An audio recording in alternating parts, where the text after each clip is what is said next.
and she was thankful that she'd planned ahead and called a car service to pick her up. She pushed through the crowd to her waiting town car and flung herself into the back seat. Christmas was barely 2 weeks away, which made walking in Midtown a contact sport. The hordes of tourists flocking to Fifth Avenue to see the store windows and the giant tree were intolerable, as far as she was concerned.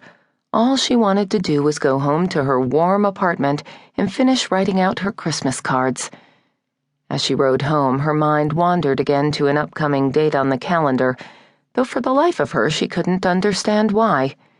Cara's birthday was next month, and Jane had come across a bright blue ski jacket in a catalog that would look amazing on her. She'd spent the last 2 weeks debating whether she should send it to her, but she still couldn't decide. It's not like grown women need to celebrate turning 37, and Cara was never one to like attention anyway.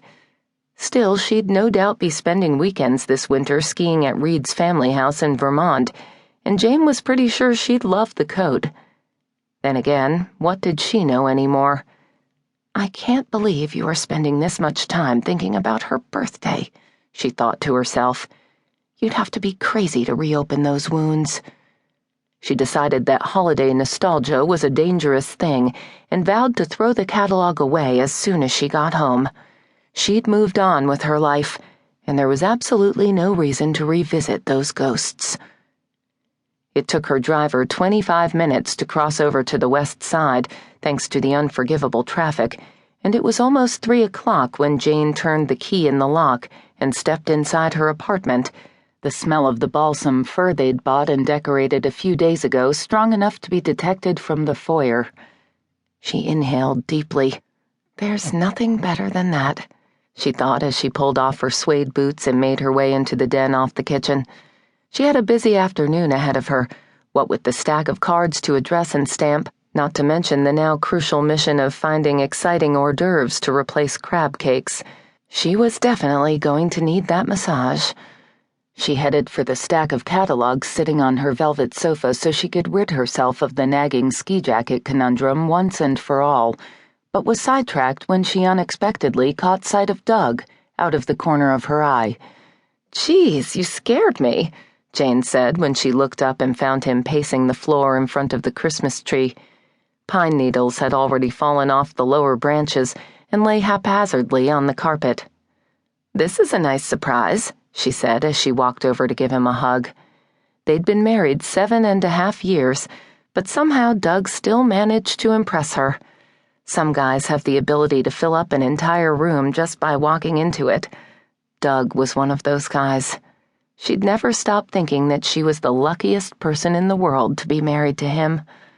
She inhaled the smell of his shampoo and aftershave as she clasped his hands and pulled back to look at him. "What brings you home in the middle of the day?" She felt her heart pause for a minute when she released him from her grasp and noticed the expression on his face. "Sit down," he said quietly. Jane finally noticed that his hands were trembling slightly, and that they weren't just cool, they were clammy. Dusk was already setting over the city, and a soft gray light now filtered in through the west-facing windows of their apartment. A lamp on the timer in the corner clicked on, a small sound that seemed to echo forever. Everything else was so still. "What's the matter?" Jane asked, prepared to hear that one of her parents had died or that he had lost his job. She was not prepared for the bomb he was about to drop on her life. "It's gone," he said flatly. Sweat was running down the side of his face, despite the fact that it was the dead of winter and Jane had turned down the heat a bit before she left to prevent her tree from drying out too quickly. "What are you talking about? What's gone? Did you lose something?" she asked. "Our money. It's all gone." Jane stood frozen as he continued to pace back and forth in the same straight line, like he was following the pattern in the carpet. "What are you talking about?" she asked. "You're not making any sense." "I've done some things, Jane, and I don't have time to explain them all to you. I don't think I'm going to be able to get out of this." "What do you mean, it's gone? How could it be gone? I saw our bank statement last month and there was plenty of money in our accounts."